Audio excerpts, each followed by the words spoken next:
Bonjour. Aujourd'hui, cette première vidéo de la série K4, Kubuntu, étape 4, va en fait être une petite série de 4-5 correctifs par rapport à la K3.3, hein, celle où on a installé euh, Gitkraken, etc. La première chose qu'on a fait quand on a installé Gitkraken, c'est de voir qu'il y a un module qui s'appelle Glow. Or, ce module Glow, je ne sais pas si vous vous souvenez, à un moment, je vous ai dit, ben voilà, quand on a fini une tâche, on peut archiver la tâche. Sauf que dans la vidéo, j'y ai vu bien qu'après, ou plutôt bien après, euh, j'ai archivé non pas la tâche, mais la colonne. Du coup, il nous manque une colonne. Alors, bon, c'est la toute première chose qu'on va corriger. Voilà, donc on rentre dans notre Glow. Dans notre guide Kraken, on est dans notre dépôt. Alors on constate qu'il y a eu des modifications, on en était resté là, comme on le voit ici, on est à cette étape-là, puis depuis, parallèlement, il y a eu des tests, des essais, d'autres choses. On voit que le dépôt réel ici sur GL, GitLab, il est bien en avance sur le nôtre, hein. Pas de problème, on verra ça après. Alors, on va dans notre Glow.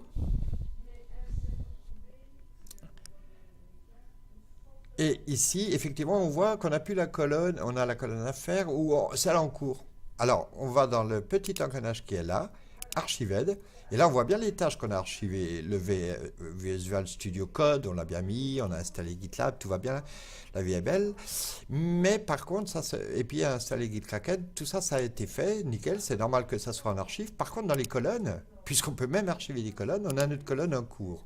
Et on va la restaurer parce que celle-là, on en a besoin pour ajouter des choses en cours. Bon, alors là, je vais me passer du petit correctif, hein, mais moi, je ne travaille pas dans celui-là, c'est vraiment un titre d'exemple. J'annote Glow où je gère les choses. Mais sinon, effectivement, il faudrait ici dire, on fait la vidéo 4-4, c'est quoi. Bon, on a réparé ça, déjà une chose de faite. Ensuite, une chose que j'ai observée lors des tests que j'ai fait pendant cette petite période, on va fermer notre guide Kraken, on le rouvrira si besoin, c'est que quand on lance notre AMPPS, hein, pour aller voir, hein, si je lance le navigateur, allez petit, voilà, que je vais sur notre site test, entrée, hop, ce site est inaccessible. Un peu comme quand on n'a pas Internet dans notre vraie connexion. On connaît la solution, c'est on ouvre la console, et puis là, on va chercher USR, local, etc. Alors un petit truc au passage. Comme on a tapé il n'y a pas trop longtemps cette commande, mais qu'on ne sait plus trop où elle est, on tape HIST, les 4 premières lettres du mot historique, tabulation, ça complète le mot, entrée, et ça nous donne la liste des dernières commandes. Et nous, celle qui nous intéresse, c'est la 24, la 26 ou la 28, j'en prends une au hasard, allez, puis on essaiera de la retenir parce que, tiens, la 22, 2, tout, c'est rapide, on tape point d'exclamation 2, 2, et ça retape pour nous la commande. Et là, on tape le code qui va bien, et nous voici avec notre AMPS fonctionnel. Par contre, le problème, c'est ça, c'est que la console, j'ai observé qu'elle n'était pas vraiment nécessaire pour lancer notre AMPPS. Ça veut dire qu'on peut la fermer et notre AMPPS continue de tourner.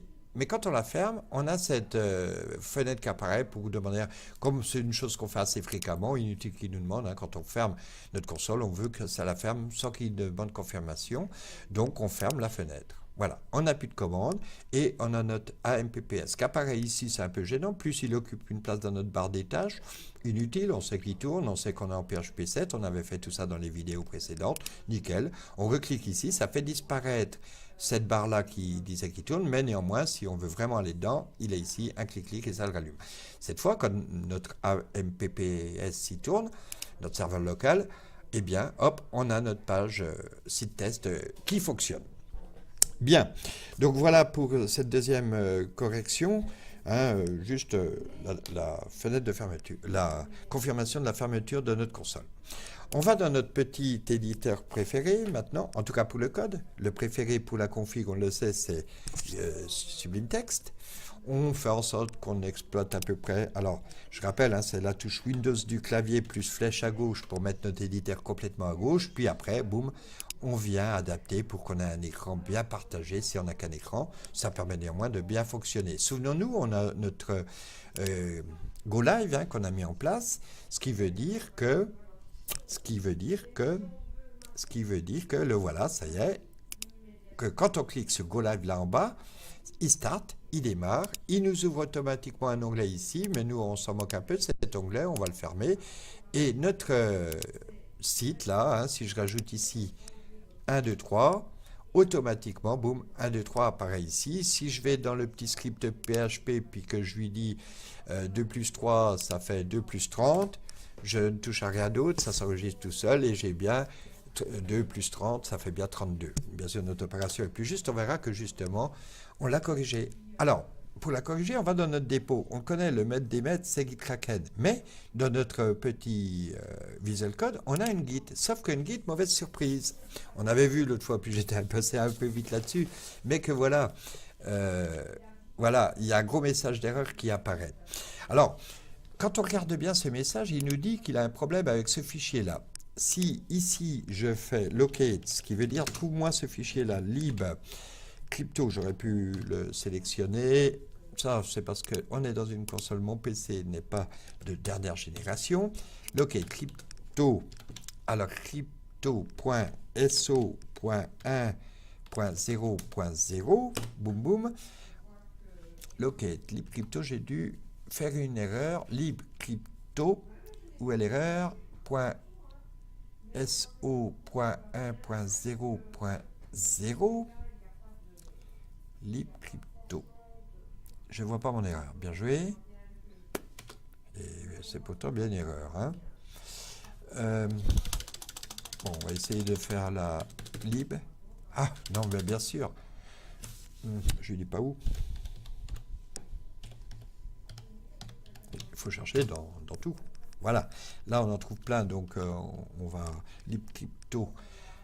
Alors, .so.1.0.0, le petit slash, ça permet de lui dire tu cherches à partir de la racine du PC. Et là, on voit qu'on en a 3.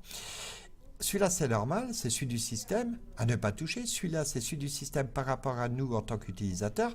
Mais celui-là, c'est notre petit AMPPS qui nous l'a rajouté. Alors, comme on peut le voir, CTRL plus clic pour suivre le lien. Donc, je fais ce qu'il me dit, CTRL plus clic. Ça m'ouvre un fichier qu'il ne veut pas ouvrir parce que c'est un fichier un peu système. Mais moi, je suis un peu, hop, j'insiste. Alors, on va voir des trucs tout bizarres, mais c'est pas grave parce que nous, ce qui nous intéresse, c'est bouton droit de la souris sur l'onglet du fichier, ouvrir le dossier contenant. Ça, c'est parce que je ne connais pas le raccourci Alt CTRL R. Ça nous ouvre le dossier contenant. Et donc, on a ce fichier-là. Il est dans cette liste-là, libcrypto, on n'y est pas loin, il est là. Voilà, le problème, c'est que lui, si je fais bouton droit, je ne peux pas le renommer, je ne peux pas, etc. Et c'est lui qui nous pose un problème, parce qu'il vient faire un conflit avec ceux du système. Et alors, on va utiliser la ligne de commande. On va lui dire, tu bouges ce fichier lib. Alors, lui, hop, j'avais pas cliqué, bouge, c'est move, hein, en anglais, to move, bien joué, to move, lib, poum poum, alors non, oui, il y a trop de possibilités, on va avoir le courage de taper quelques caractères de plus. S, tabulation, tabulation, point 1, tabulation, 0, clac, il nous le met ici. Et puis on va lui dire, bah, tu nous l'appelles lib crypto, puis là, il n'y a pas le choix, il faut tout taper, lib, ou j'aurais pu sélectionner, puis shift CTRL V, hein, lib crypto. On le rappelle exactement pareil, par sécurité, pour l'avoir en souvenir, si je puis dire, sauf qu'on va rajouter un slash back comme backup, sauvegarde, ou ce qu'on veut. Je fais entrer, mais on est simple utilisateur, c'est un fichier protégé. Et il nous dit, permission non acceptée. Pas grave, je fais flèche en l'air parce que j'ai oublié ce détail. Ça me rappelle ma dernière commande qui était donc incomplète. Et je rajoute un petit sudo pour lui dire, je veux agir en tant que le maître des lieux. Et je tape le code qui va bien. Et cette fois, ça l'a fait. D'ailleurs, on le voit ici. Il nous l'a bien changé. Sauf que je vois aussi que j'ai mis un... Alors, on va faire les choses bien.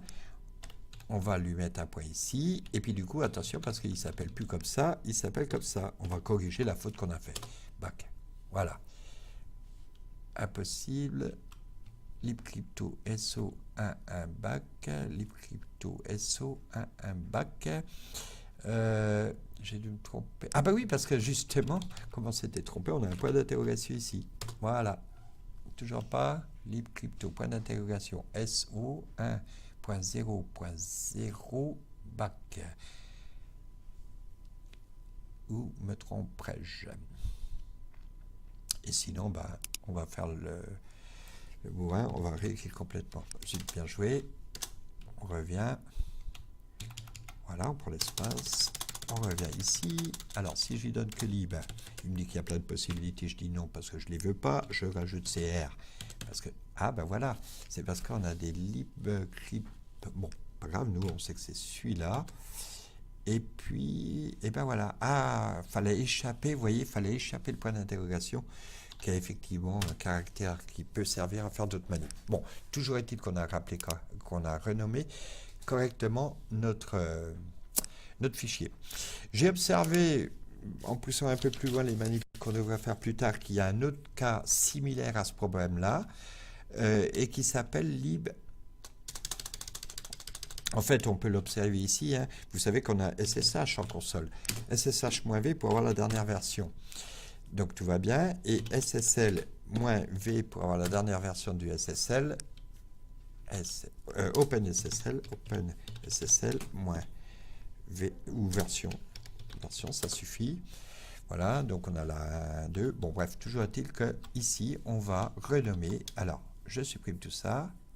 Lib SSH 2.so.1.0 en lib SSH 2.so.1.0.0 comme ça. On vérifie qu'on n'a pas mis un point d'interrogation ce coup-ci, mais par contre on a mis ça, donc, et puis BAK, backup. Voilà. On est OK, on le fait. Et là maintenant, si je quitte ici, et je quitte ici, et d'ailleurs lui je vais le quitter franco, hein, pour être sûr à 100%, et je rappelle là, voilà, voilà, donc on est bien hein, au niveau des fenêtres, c'est pas mal. Et que je refais le petit gut, il faut un petit temps quand il se lance, quand même, avec toutes ces extensions. Et encore, elles n'y sont pas toutes. Hein, on les voit ici, hein, les extensions, je rappelle, CTRL-MAJ-X, le raccourci. On en a mis que 5, 6. Toujours est-il que nous, ce qui nous intéresse, c'est le ungit. Il met en route le go live. Voilà. Et là, comme on peut le voir, il n'y est plus parce que c'est une nouvelle installation quasiment. Open ungit, Shift CTRL P hein, pour avoir ça. Et là, il devrait démarrer.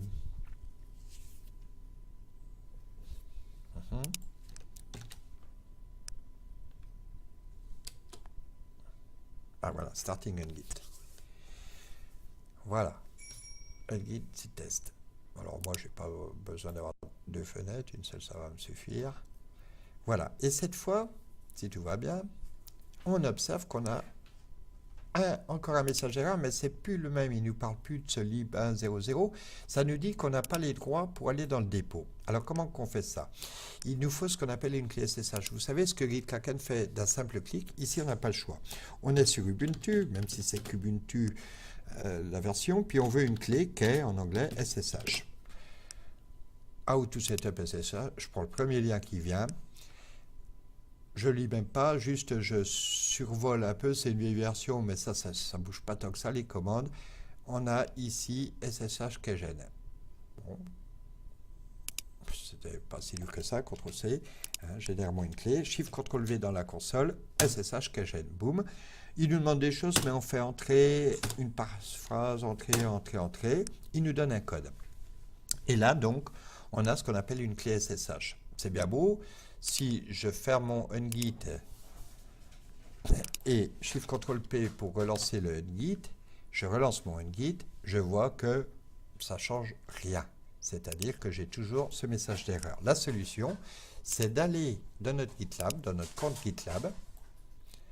Voilà, alors je rappelle, hein, je prends mon navigateur, une grande fenêtre, on voit le message qui est venu, et on clique sur notre manager de GitLab, on est dans le site texte. Voilà, on tombe directement dans notre dépôt de notre site. Sign in parce que je ne suis plus logué, avec le temps qui est passé, certainement. C'est bon, il se souvient de tout.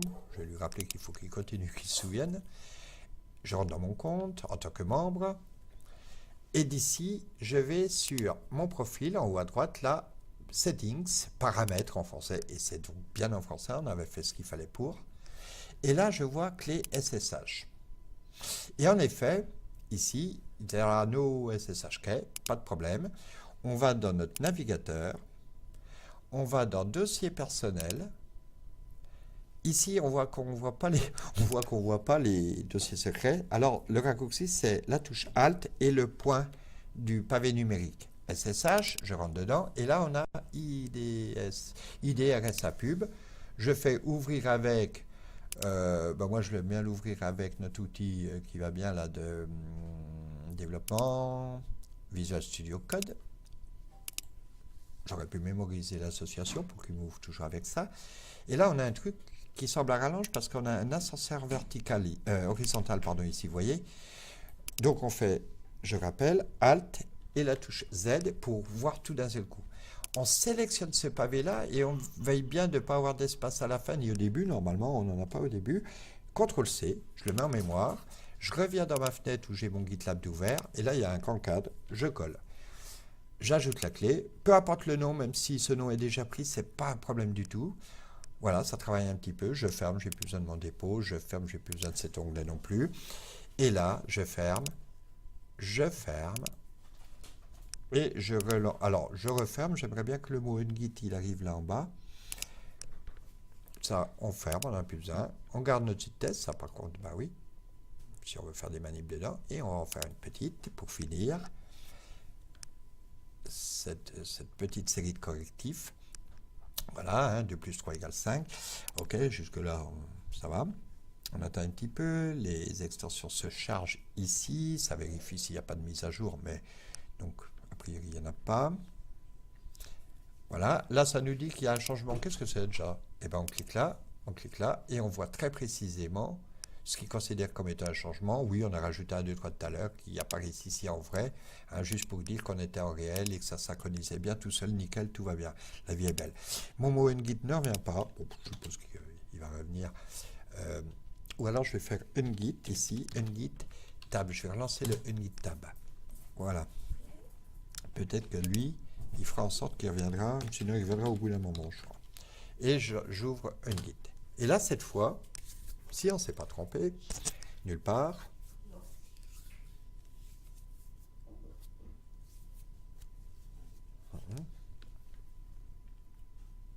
il ne dit pas qu'il l'ouvre, j'ai dû faire entrer correctement. Voilà, là, il le start, nickel.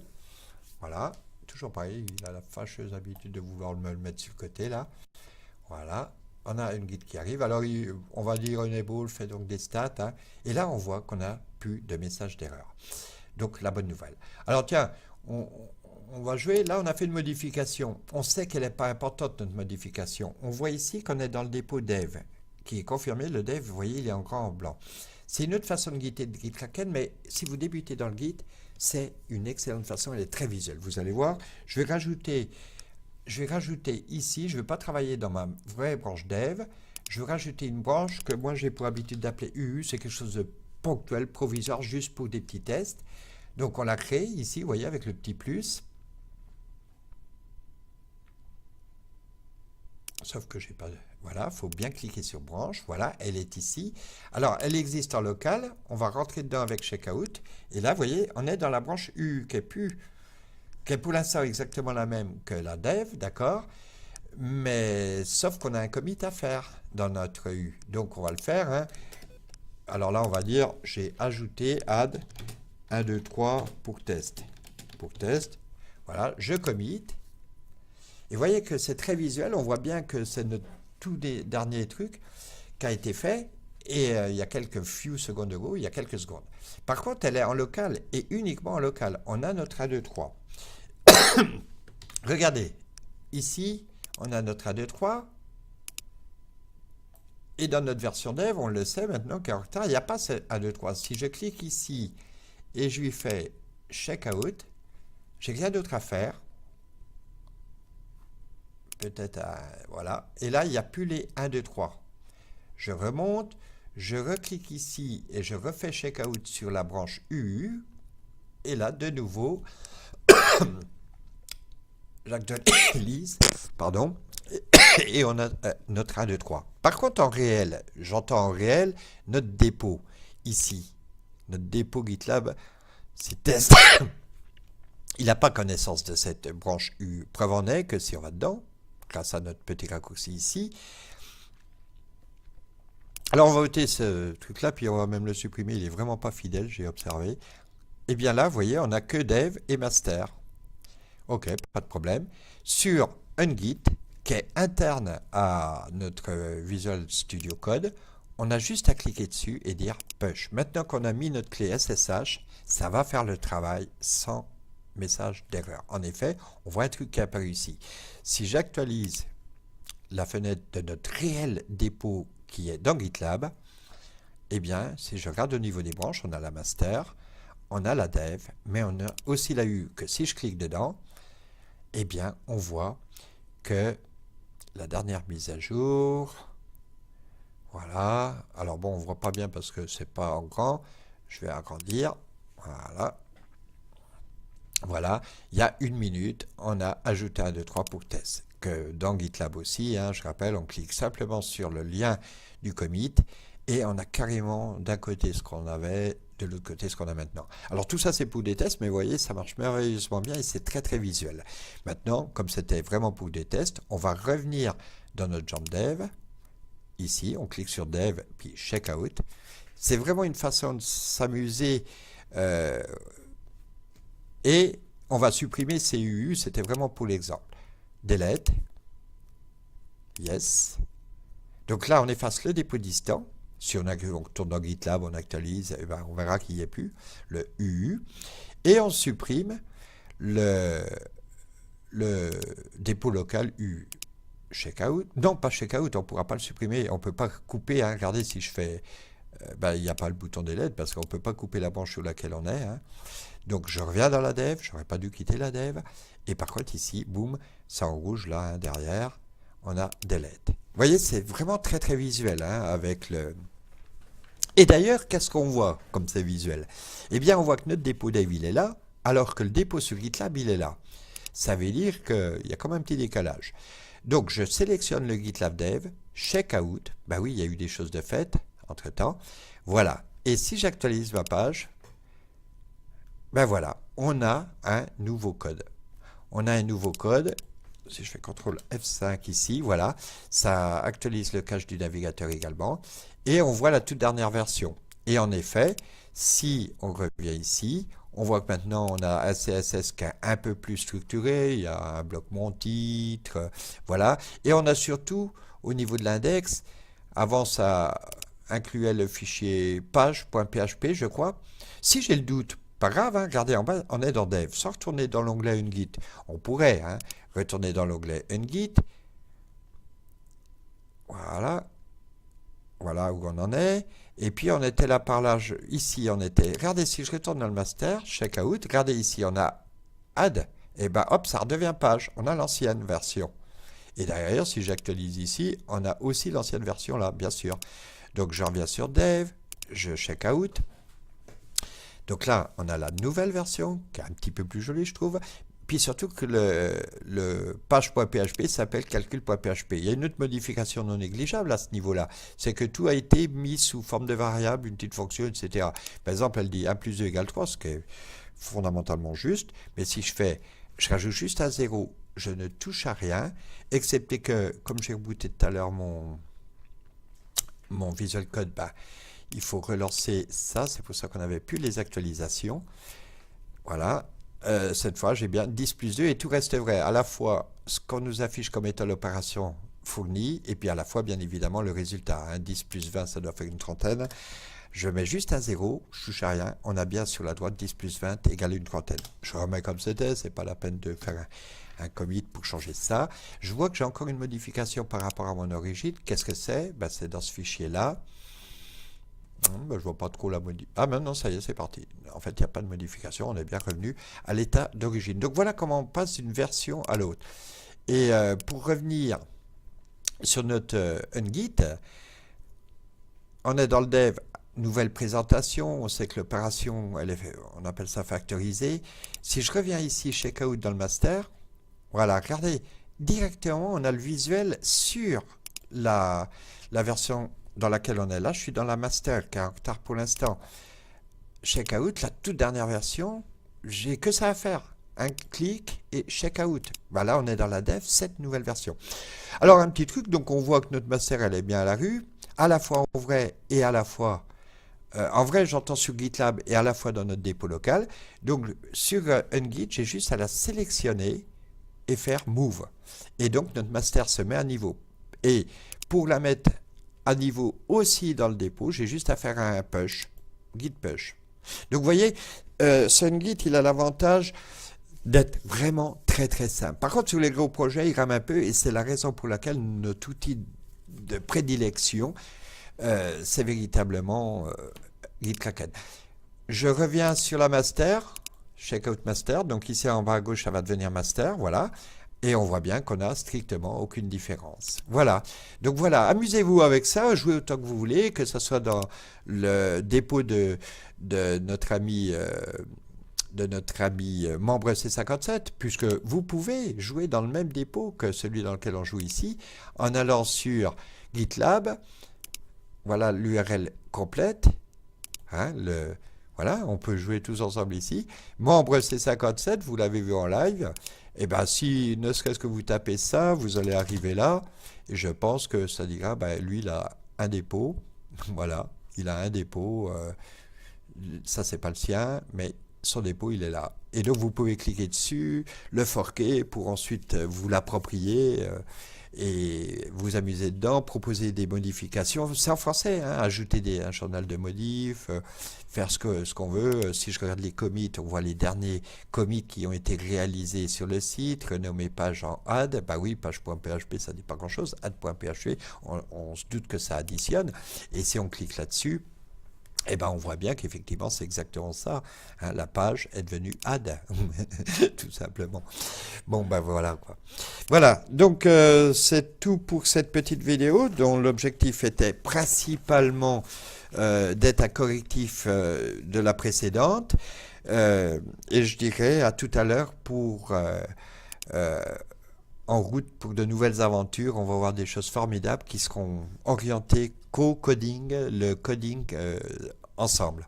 Je vous dis à bientôt et à la prochaine vidéo.